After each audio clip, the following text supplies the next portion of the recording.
आज मुंबईमध्ये टाटा मोटर्सनं कर्वेथॉन आयोजन केलं होतं. पाहूयात या संदर्भातला एक खास रिपोर्ट.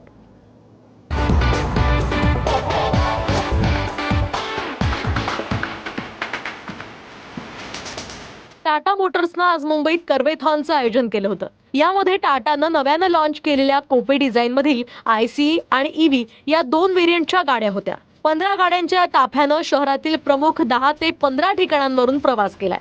आपण आज कर्वथॉन लॉन्च केले आहे मुंबई शहरामध्ये. या रॅलीचा हेतू असा होता की आपण जी नवीन टाटा कर्व लॉन्च केली आहे टाटा मोटर्समध्ये, आईस आणि ईव्ही या दोन्ही व्हेरियंट्समध्ये आपण लॉन्च केली आहे. त्याचं महत्त्व असं आहे की इंडियाचा पहिला ब्रँड आहे ज्यांनी कुपे डिझाईनमध्ये ही गाडी लॉन्च केली आहे. त्याची लक्झरी, त्याचा फील, त्याचा रोड प्रेझेन्स आणि त्याची दृढता दाखवण्यासाठी ही रॅली आपण आज अरेंज केलेली आहे.